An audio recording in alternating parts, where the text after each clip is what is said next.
সকালেই কিন্তু ফরিদাবাদ থেকে ৩,০০০ কেজি বিস্ফোরক উদ্ধার হয়েছিল, যার মধ্যে ৩৫০ কেজি অ্যামোনিয়াম নাইট্রেট পাওয়া গিয়েছিল। ব্রিগেডিয়ার দেবাশিস দাস এই মুহূর্তে আমাদের সঙ্গে সরাসরি রয়েছেন। ব্রিগেডিয়ার দাস, আপনি গতকালই বারবার নাশকতার প্রসঙ্গ উল্লেখ করছিলেন। উমর মোহাম্মদ, যার পরিচয় জানা যাচ্ছে ইতিমধ্যেই পেশায় কিন্তু চিকিৎসক এবং ফরিদাবাদ মডেলের সঙ্গে যুক্ত। আমি এখানেই জানতে চাইবো এই মডিউল ঠিক কিভাবে কাজ করে, এবং তার পাশাপাশি আরো একজন চিকিৎসক যাকে গ্রেফতার করা হয়েছিল কাশ্মীরের বাসিন্দা বলে জানা যাচ্ছিল, জৈশ-ই মোহাম্মদের সঙ্গে জড়িত, সবটাই কি একেবারে কানেক্টেড? হ্যাঁ, একটা বড় যোগসূত্র আছে, এবং আপনি যদি এখন আমরা যদি পিছন থেকে এগিয়ে যাই যোগসূত্র দেখে, তাহলে দেখতে পাবেন গাড়ির কানেকশন। যতগুলো মানুষ এই এখন অবধি ধরা পড়ছে বা জানা যাচ্ছে তারা সবাই ডাক্তার, এবং তারা সবাই কাশ্মীরের মানুষ।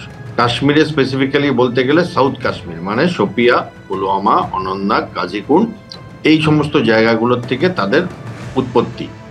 এবং এটাও দেখা যাচ্ছে যে ফরিদাবাদে আমাদের যে একটা লাকি ব্রেক হয়েছিল, যে আমরা একটা আমাদের ইন্টেলিজেন্স এজেন্সিরা, Kashmir police, UP police, Delhi police, এরা মিলে সবাই মিলে একটা ইন্টেলিজেন্স ধরা পড়েছিল, ধরপাকড়, এবং এদের কাছ থেকে এক্সপ্লোসিভ ম্যাটেরিয়াল পাওয়া যায়, AK-47 পাওয়া যায়, এবং জৈশ-ই মোহাম্মদের সাথে প্রথম যিনি ধরা পড়েন ডক্টর আদিল, তার কানেকশন পাওয়া যায়। তারপরে তার কাছ থেকে মিজাম্মল, তারপরে একজন লেডি ডক্টর, এবং এখন ড্রাইভার, ইনিও দেখা যাচ্ছে যে গাড়ির, তিনিও ডক্টর। তো এই কাশ্মীর কানেকশনটাই তো শেষ হয় না, শেষটা শুরু হয় লাস্টে, কানেকশনটা গিয়ে থামবে পাকিস্তানে, স্পেসিফিক্যালি বলতে গেলে পাকিস্তান সেনাবাহিনীতে, আরো স্পেসিফিক্যালি বলতে গেলে পাকিস্তান সেনাপ্রধানে। এবং সেইখানে আমার চিন্তা যে তারা, দেখুন কি হয়েছে সেটা আমরা এখন জেনে গেছি, যে ব্লাস্ট হয়েছে, আমাদের অনেক দেশবাসী মারা গেছে, এবং কারা করেছেন? ডাক্তাররা করেছেন, আমাদের দেশের নাগরিক ডাক্তাররা।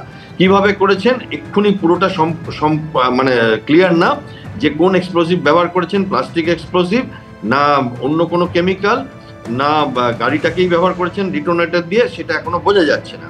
সুইসাইড অ্যাটাক না তোর চট জলদি ধরা পড়বার, মানে যে মডিউলটা আপনি বলছিলেন ফরিদাবাদ, সেটা ধরা পড়বার পরে হাতের কাছে যা আছে সেটা দিয়ে একটা ব্লাস্ট করে দাও, সেটাই একমাত্র লক্ষ্য ছিল, না হাতের কাছে যত রকম এক্সপ্লোসিভ আছে সেগুলো অন্যত্র সরিয়ে নিয়ে যাও, সেটা লক্ষ্য ছিল? সেটা এখনো স্থির না।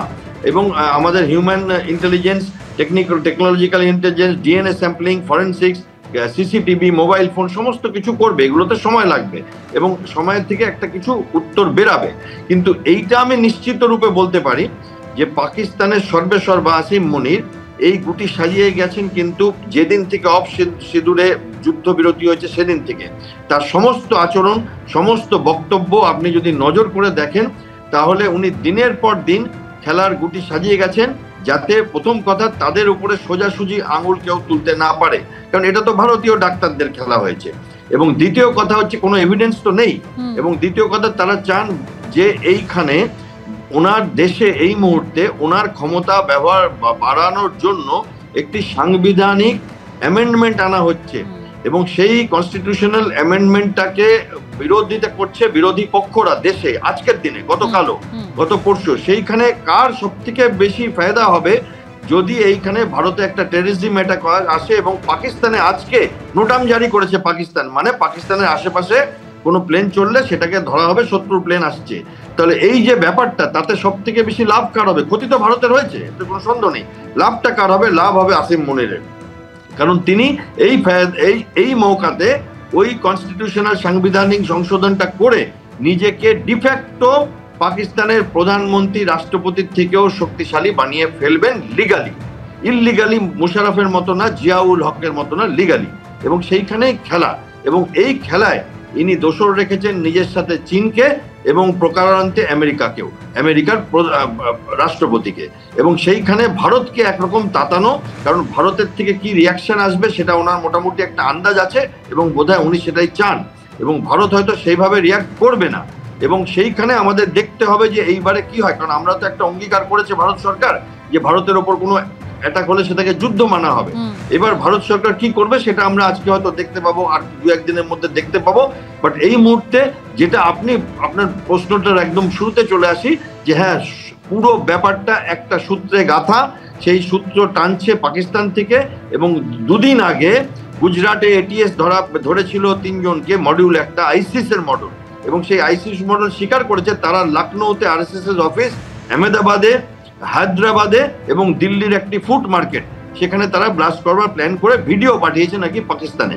তো এটাতে কোনো সন্দেহ নেই, বাট এইবার পাকিস্তান খেলাটা অনেক গুছিয়ে সাজিয়েছে, যাতে আমাদের দেশের ডাক্তাররা ধরা পড়ছে, তারা আতঙ্কবাদী হতে পারে বাট তারা ভারতের সিটিজেন, ভারতের ডাক্তার, ভারতের ডাক্তারি কলেজের প্রফেসর, এবং সেইখানে তো আমাদের একটা পাকিস্তানের একটা ডিনায়াবিলিটি ফ্যাক্টর আছে।